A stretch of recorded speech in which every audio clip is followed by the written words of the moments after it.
Bob and Mindy? Very good. Kevlin, how are you? Good, good. Always a pleasure to work with you two trusted advisors, experts in your industries. And am just really excited for another awesome conversation to bring information to people that otherwise probably wouldn't find this elsewhere. So delighted to have you on again today. Thank you very much. And so welcome.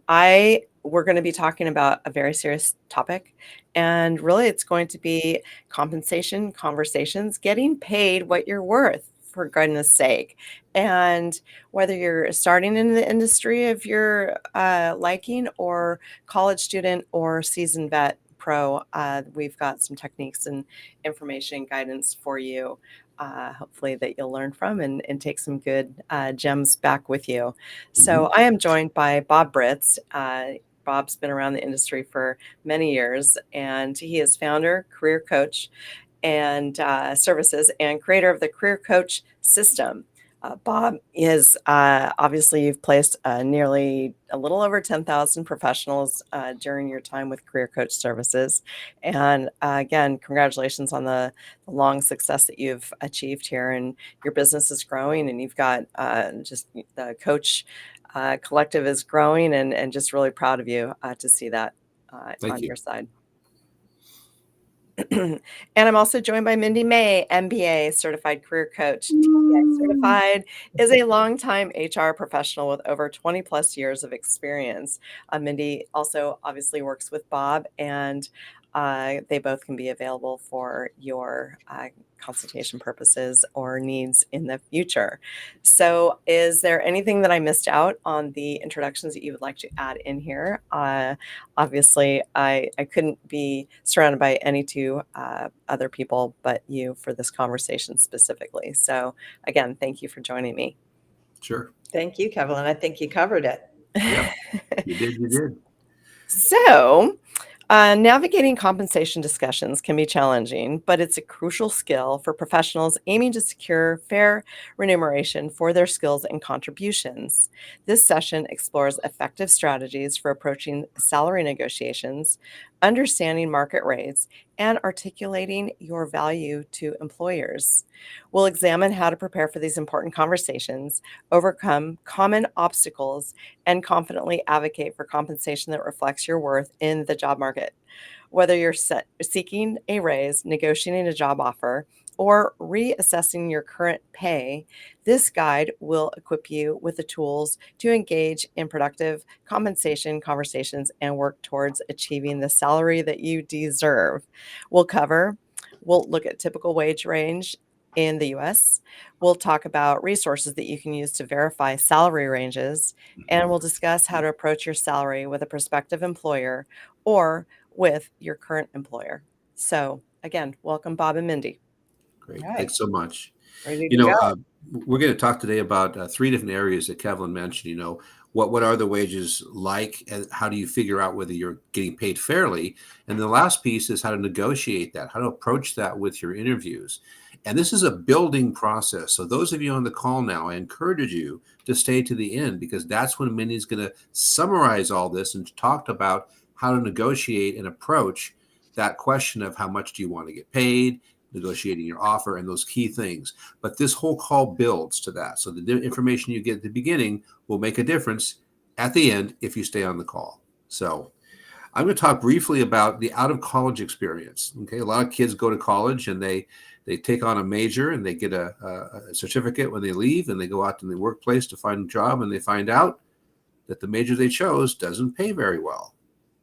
And what I mean by that is we've seen college grads come out with a $35,000 salary because of the major they chose. We've also seen students come out with a $150,000 salary because of the wage they chose and who they chose to work with. But the main point is that the average college student right now makes between $55,000 and $60,000 on the way out for almost all non-technical or other types of degrees that are out there. But people have expectations of, I'm going to have six figures, I'm going to get myself a condo or a yacht. You can't even begin to afford that until you start building up your income over time.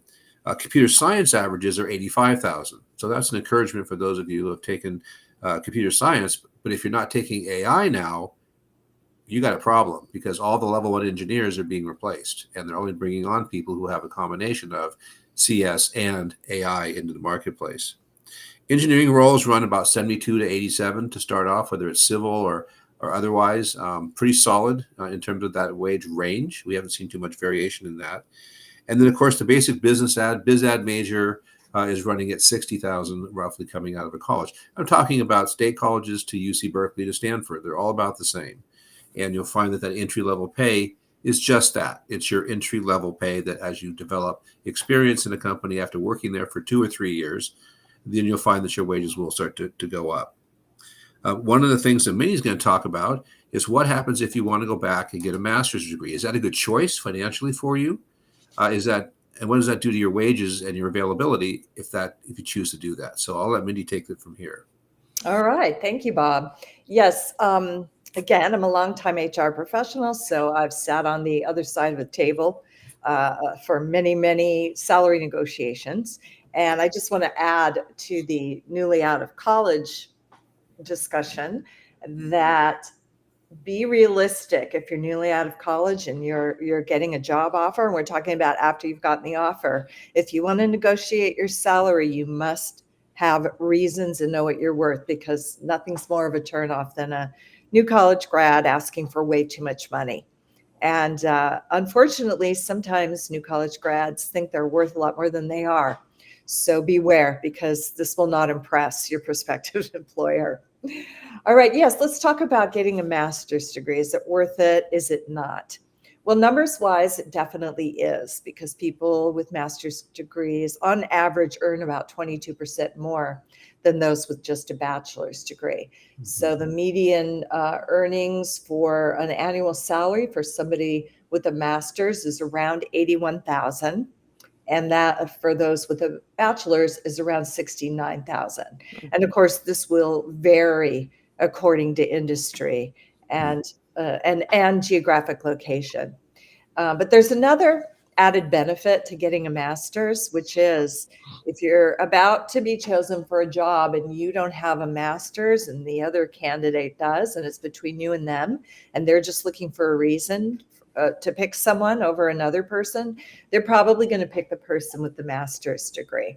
And this is just a fact of life. So I think that even if your experience is the same, even if your reputation is the same, et cetera, that master's degree can definitely help you both get a job and increase your salary. So think about it. Think about getting one. There's a lot of executive master's programs available from a lot of good schools all over the country. In fact, I think a lot of MBA programs are now requiring at least a year or two of work before you can enter the program. That's true. So if you can work it out, it would not be a waste of time.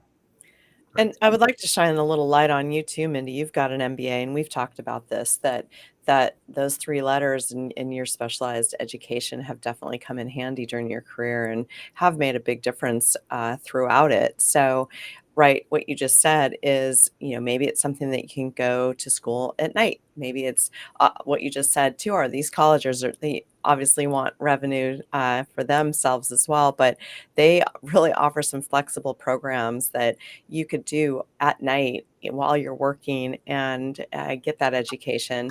Maybe it's in the company that you work for. Maybe it can help elevate you within that company, or maybe it could be a nice strategy for you to pursue a new career when you're done with that MBA. So I do definitely agree with you. And I think that that's going to be the nice feather in the cap with your competition, is to really differentiate yourself. So again, congratulations on yours.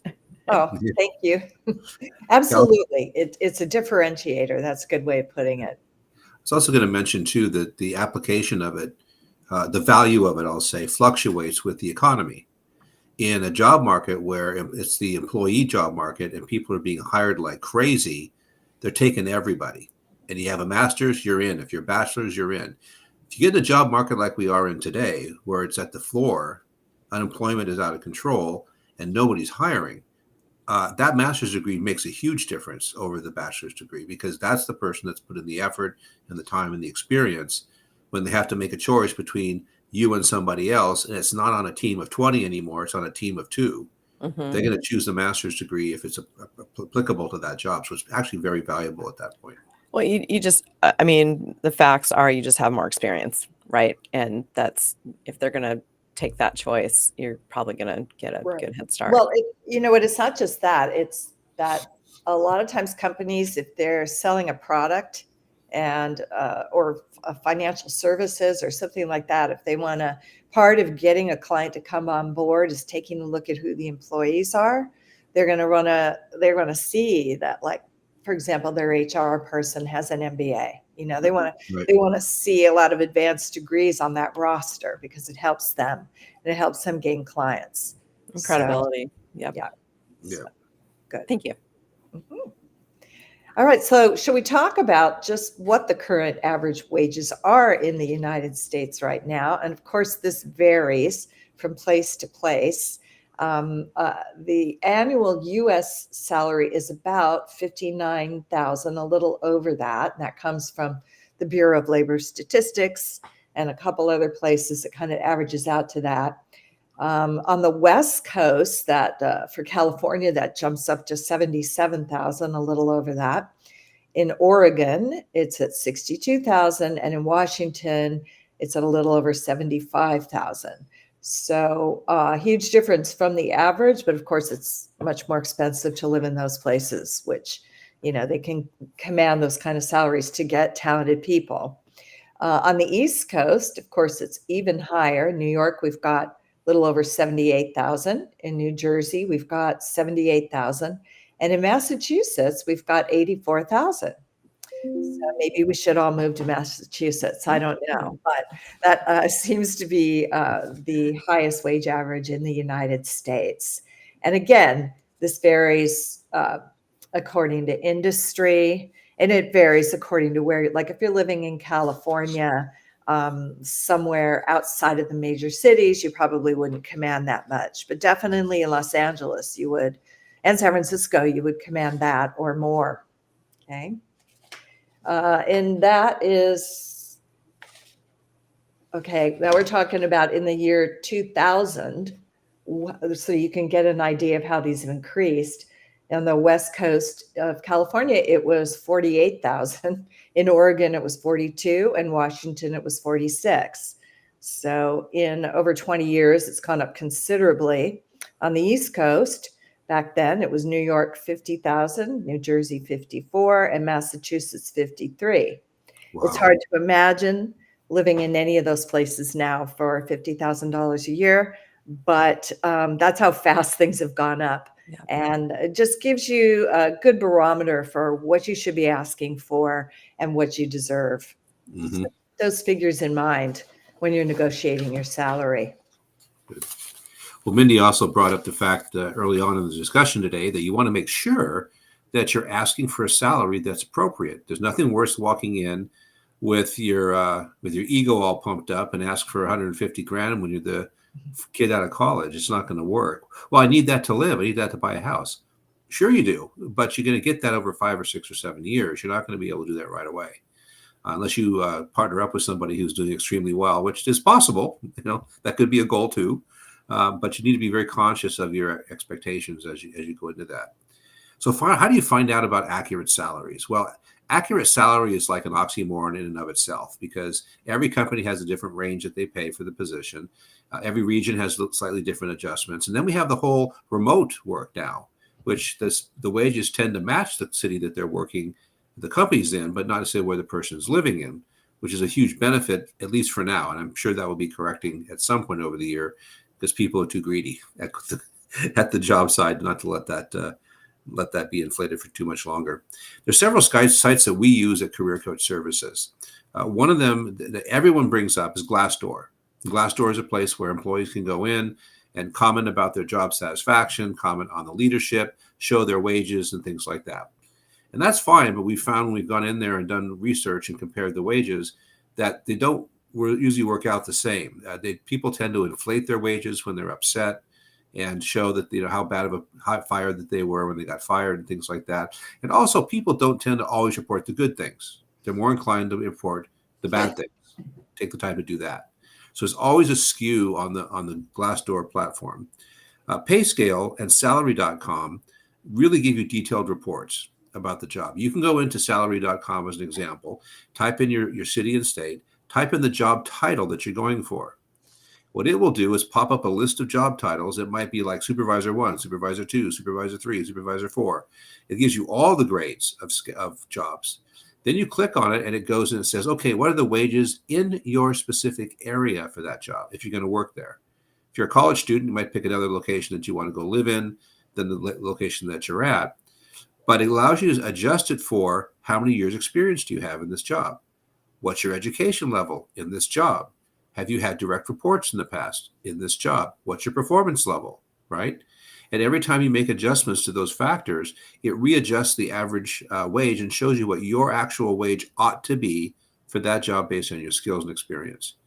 Now, we found that to be pretty darn accurate because it's pulling information from labor statistics all the time to show what people are being paid in those roles.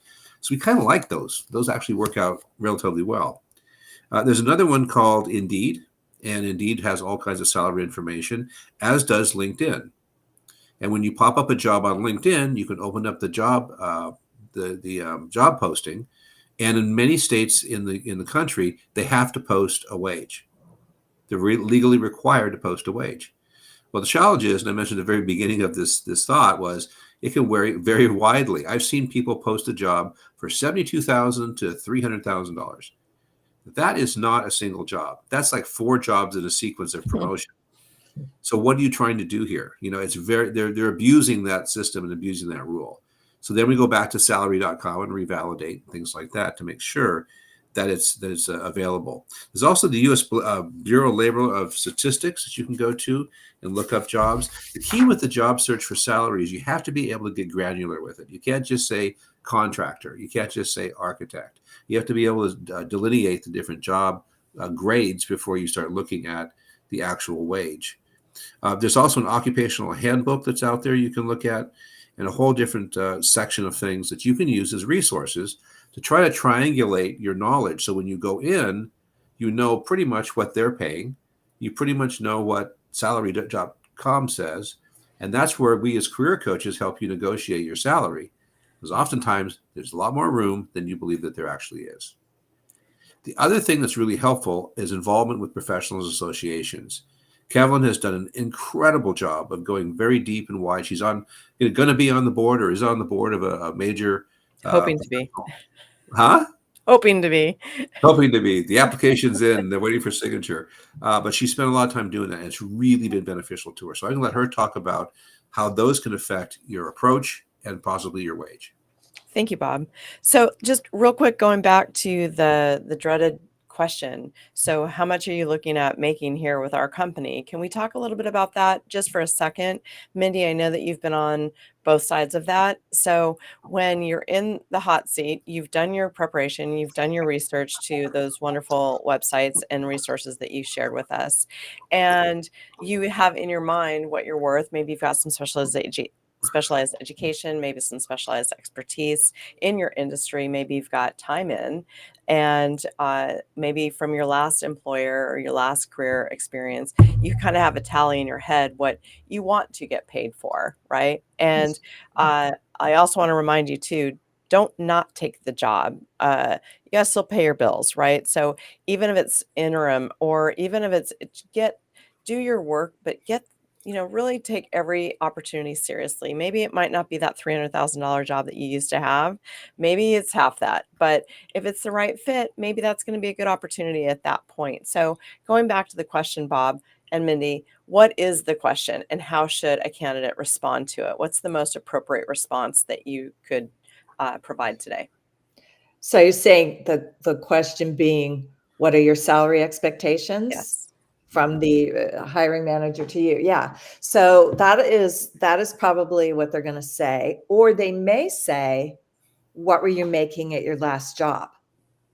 That's not legal. So, well, but they say it. No, it's not necessarily illegal either. Yeah. So many salary decisions are based on a person's personal salary history. And that is why the laws changed so that employers in California, for example, they have to post a range on any job posting now, so that you're paying people what they're worth for the Yeah. commensurate with the job. And not just based on what they used to make. But they're going to want to know that, and they're going to ask you that, and you have to be prepared with an answer. And so, just like we do with a lot of other things in career coaching, we coach Yeah. people on how to be a vital part of your own salary discussion. And it's essential that you know what you're worth, Yeah. you know what the range is, you know what the range is for your geographic location. And when you ask for a certain salary or you propose a range, propose it at the highest end. Yep. Give Because they're yourself a going to, raise. yes, give yourself a raise because they're going to negotiate down. Yep. So say they've offered you 50,000 and you've done research and the average rate for that position in that area is 57,000. Okay. Tell them you have your range is between 60 and 67,000. I'm just Yep. I using like that. examples. Okay. So then when they negotiate up to the 57, it's a fair price Yeah. for you. And that's where you can help, right? So when candidates are looking for a solid guidance system in which you both have to offer, this can get really tricky, and you do want to look polished and prepared. And there are role playing opportunities when you work with a career coach and Hmm. Bob and Mindy. And I mean, those have been huge for me. Not only obviously I didn't do the career aspect of it, but when meeting with clients and meeting with partners, you've got those talks behind you, and you're prepared to be able to enter that and look confident. I feel that when you're prepared, you're going to look confident, and people aren't going to maybe mince at maybe Hmm. paying that extra $15,000 that you just gave yourself a tip in asking for. So thank you for Yeah, that. Yeah, absolutely. Because if you're in there and they're offering you a job, they want you. Hmm. yeah, They want you. And Hmm. they do not want to have to go back to the drawing table and start the process all over again. For them, that's worth the extra 15, 20,000, yeah. whatever it is. Yeah. Assert yourself. Assert yourself and Yeah, recognize that you need to get paid what you're worth, and the absolutely. company needs to value that. If they're not willing to pay you what you're worth, if they're still really lowballing you, I would Yeah. say that's not the job for you.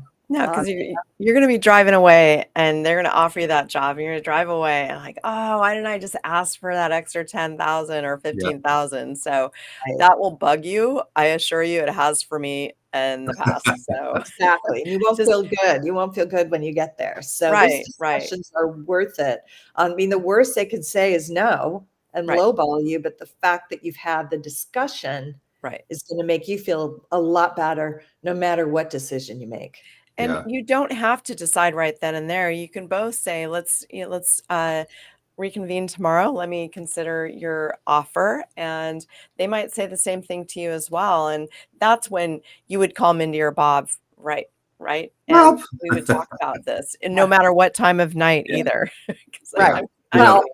I'm yeah. kidding. There's a bunch So of factors too that are beyond just knowing what you're worth. yeah, I worked with a company that everybody knows. Probably it's the largest distributor of products in the world every day with a truck in front of your house. But their strategy is they'll give you a base salary. Let's say the base salary is like 150, but the job is like a 250 job. You're like, what are they doing? And they, oh, okay, but we'll give you a signing bonus of $40,000, and we'll give you stock. And you're like, well, I can't spend the stock, and the bonus won't be reoccurring. So you go back to get a raise, get the salary negotiated. You usually can negotiate 10 to 15% on the base. That's about as far as we've ever gotten. And sometimes the signing bonus can go up considerably because that's a one-time expense for them, not an on-time, ongoing, where every single month and quarter they're paying people money. So they're trying to keep their fixed down and let the variables pay for the employees.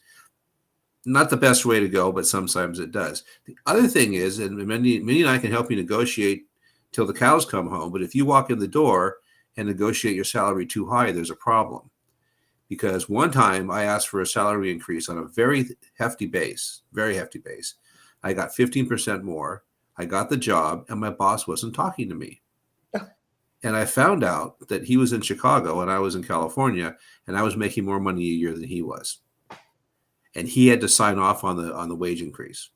So you got to be very conscious of what you're doing when you're pushing hard, and just to make sure that you don't get stuck.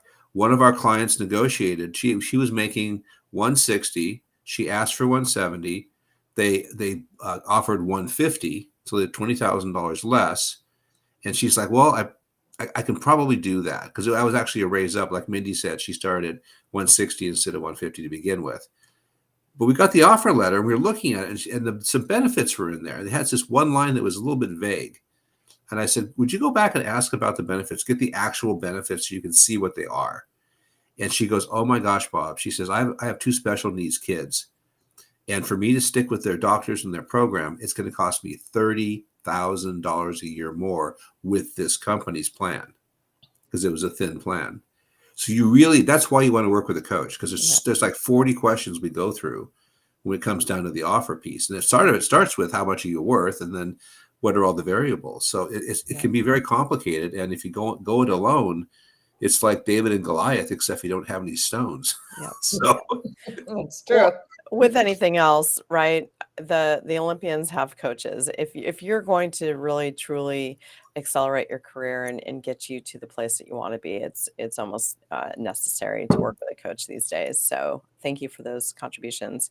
And I want to follow up with what Bob had mentioned earlier as far as the professional affiliations and volunteering and trying to, maybe it's not a paid position, but in your industry, as in any industries, there are a million nonprofit and for-profit volunteering opportunities that one could seek and find out. People are always looking for good leaders. They're always looking for solid people to be on board positions or chair people, even if it's a secretary. And I quit my job 3 years ago. I had a contract for 1 year. It was awesome, and then I really went full time to build my business how we are today. And during the last 2 years, I made it a conscious effort to stay aligned with the biggest industry organization that is in our industry. And I started as a little secretary, and well, it's not little. It's a chair position, right?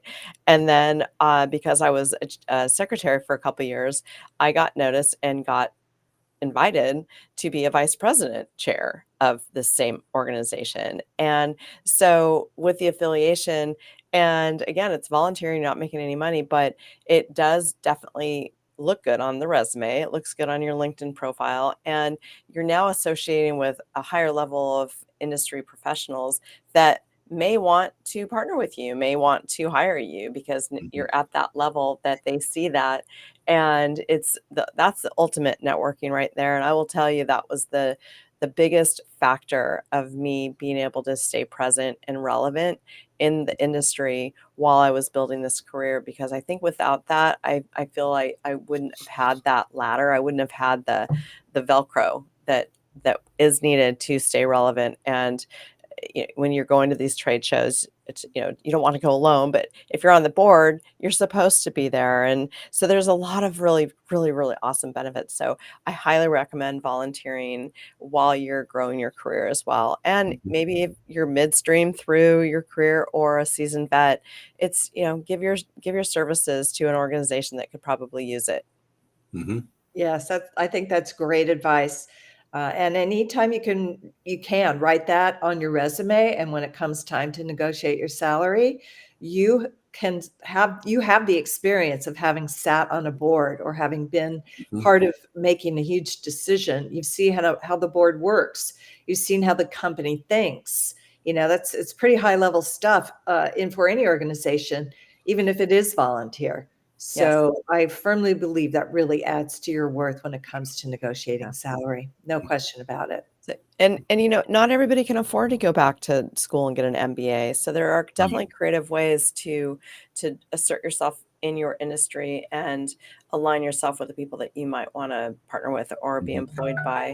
And I also wanted to add, maybe you're going to be talking about it, so I'm going to wait, but you got to get creative. And Bob, I think we talked about the advanced education and how during COVID, a lot of people went out and got a ton of certificates and they had the experience, they had the education that they were going out and getting. It sometimes doesn't look good during COVID. I think that was an appropriate time to go do that because you couldn't really Mhm. do much else. What do you feel about that? Well, it's great. I mean, it's good to get expanded knowledge in any kind of area that you feel like you have a deficit. The only challenge I find is a lot of people will do these LinkedIn certificates, and Right. they're just a few hours, but they're topic sensitive. But then they post like 60 of them in their LinkedIn profile, and it's Too like, much. no, pick the 5 or 6 that are Yeah. relevant to your career, Yeah. and leave the rest off. It looks like very, very noisy. Same thing with skills. They put all their skills, and there's like 75 skills on a job. No one's going to read that. Yeah. No one's Yeah. going to look at that. Yeah. Put only what's relevant. And you too can help with LinkedIn profiles as well. And thank you, Bob. You actually helped me in some areas that I thought I was pretty knowledgeable in, and it really did make a difference. So you guys are really multifaceted with the offerings that you have and the services that you offer, and I am proud to partner with both of you. Well, So, what's next? What's next on the getting paid what you're worth? well, I just want to make a comment. We've talked about college. We haven't mentioned high school, and because high Ooh, school kids are not working, but high school kids oftentimes don't really know what they want to do with their life yet. In fact, I talk to lots of college kids that are juniors that don't really know what they want to do with their life yet. Unfortunately, that's how it ends up. You kind of go to college and kind of winnow your way through it, and you spend $250,000, and you've got a degree that's not going to pay anything. yep. It's like, whoops, how did that happen? So Mindy and I and the rest of our company, we have 30 locations besides just Mindy and I, but we all do assessments, very high level, highly validated assessments that help people identify the job type that they would enjoy doing, the many job types they may enjoy doing, and then we do research. And then there's also what kind of motivators are there for you. If you're someone who decides I want to go in sales and make a lot of money, but you don't have a motivator for money, you ain't going to do very well because you just don't have that drive behind it. Or if you want to be a leader and you don't have some decisive characteristics to yourself, that's going to be harder as well. We can help people focus on careers that they're well suited for naturally and then educationally to make it really a good combination. And to add to that, you can absolutely help with the salary negotiation and what we just talked about as well, and with the offer letter and to dissect that. And I believe you said that there's many points that you go over to really look at that. There's been definitely some areas in my career where it looks really great, and then you're there, and it's well, it has to be over 30 miles an hour for you, wind chill factor to get that commission off Yeah. of that thing, and you don't see it maybe for a third second set of eyes perspective, and that's where you both can come in with your Mhm. expertise and really train people on really how to assert themselves and go through this Right. process and getting paid what they want. Mindy, when someone comes back to an HR person with a counter offer, what's the best way to do that?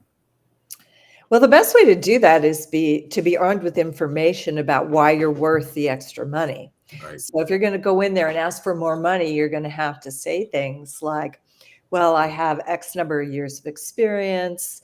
I achieved whatever in my last job. I have this master's degree. I sit on this board. Things like this, so that the company's investment of you can be justified by what you're saying to add the extra money. You can't just go in there and say, no, you're offering me 100. I wanted to make 125. Well, why? Why are you worth that extra $25,000? And rehearse and have some good solid reasons why. It's not that hard to come up with these reasons, but I Mhm. think, as we've said before, a career coach can help you with that. People get very nervous when it comes to talking about money. And for the most part, people don't want to do it. But you're going to really benefit from bridging that gap, Mhm. getting brave, and learning how to talk about it. And one of the ways you can do that is to rehearse. So Narrative. know your worth. Do Yeah. your research, estimate your value, all these things we've been talking about. What is your value? Well, you know what it is, but then you're going to back that up with research that shows that these things about you are worth this amount.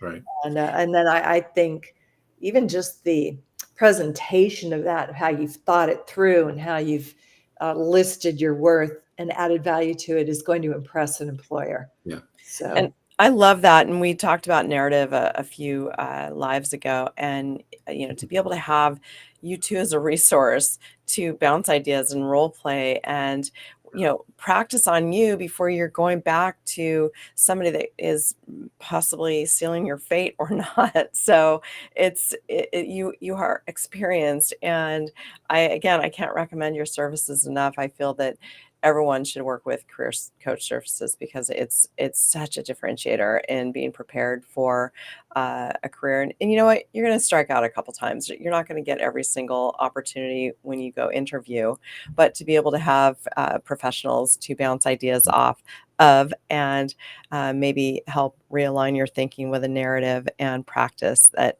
has made all the difference in Right. over 10,000 people, Bob, correct? We're Right. about there Right. now. I have one And more quick question for Minnie to clarify on. So we've got the need to go back and make an offer adjustment. We're going to ask for a change. My engineering guys want to sit down and write a 52-page article with bullets. My social people just want to make a phone call. What's the best way to communicate that? the best way to communicate and to negotiate salaries is definitely in person or over the phone, not in email. An email you're hiding behind because you're too afraid to talk about it, and it's Mhm. also easier to turn you down in an email.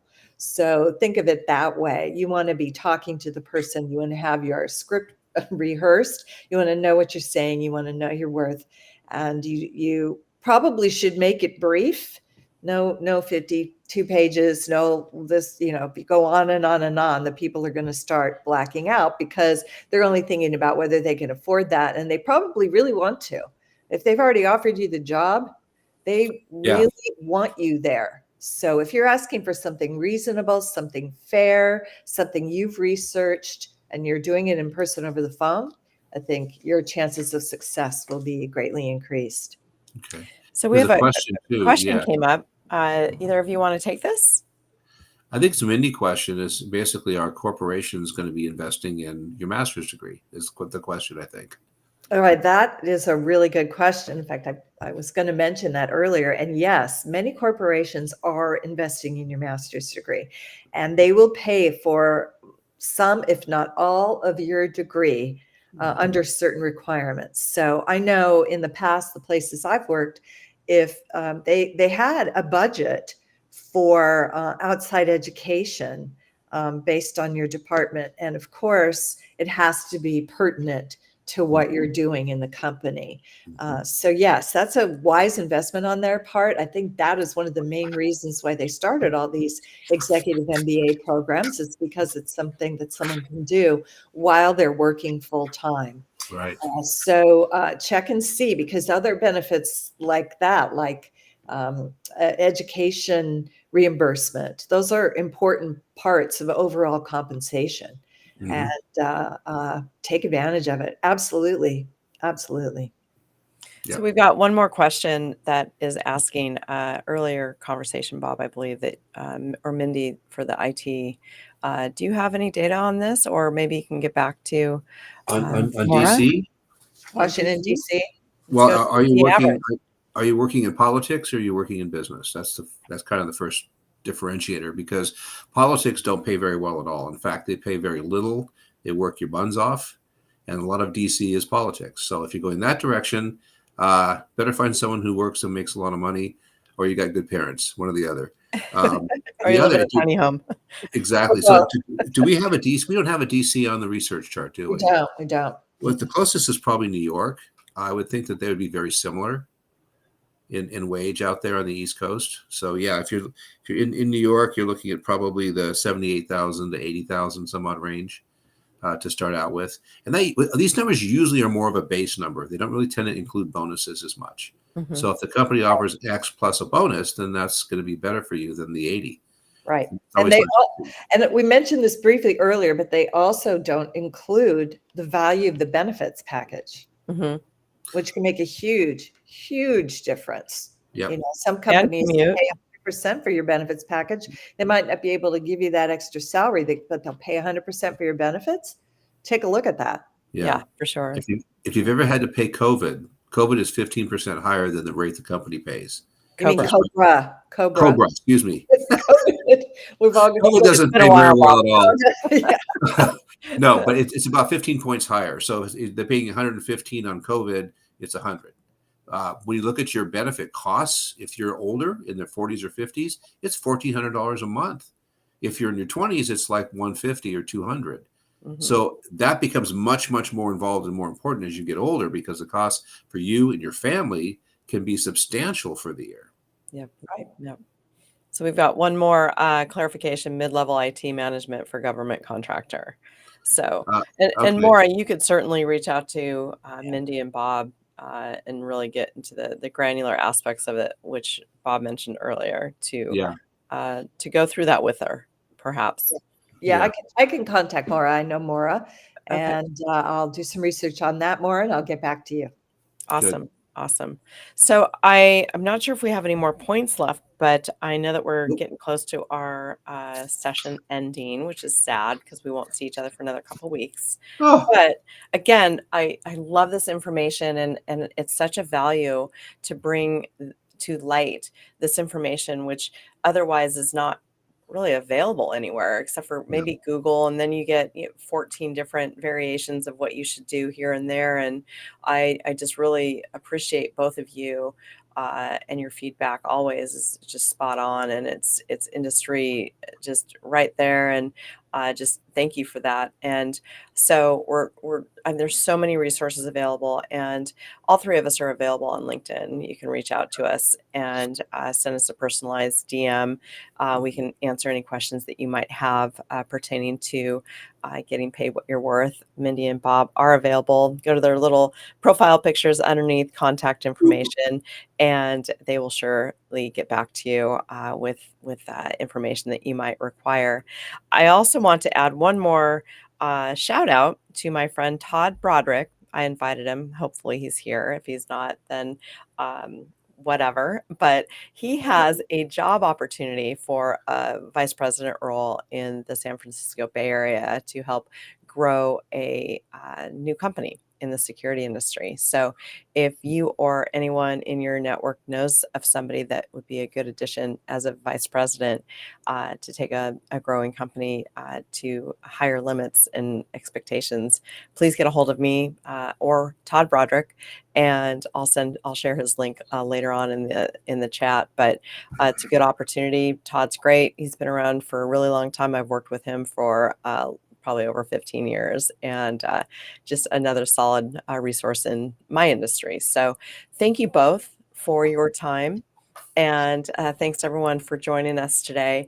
We're going to continue on this path of helping you understand what's behind the curtain of HR and interview prep and getting paid what you're worth topics, because it is really something that is not talked about a lot. And we really want to bring that to the forefront and help you and guide you in your career search efforts. So everyone, have a great afternoon. Have a wonderful weekend. Hopefully it's going to cool down a little bit. It's been a little warm lately. And again, thank you for just stopping by, and hopefully we added some value to your life today, and we look forward to seeing you again soon. All right. Thank you, Kevin.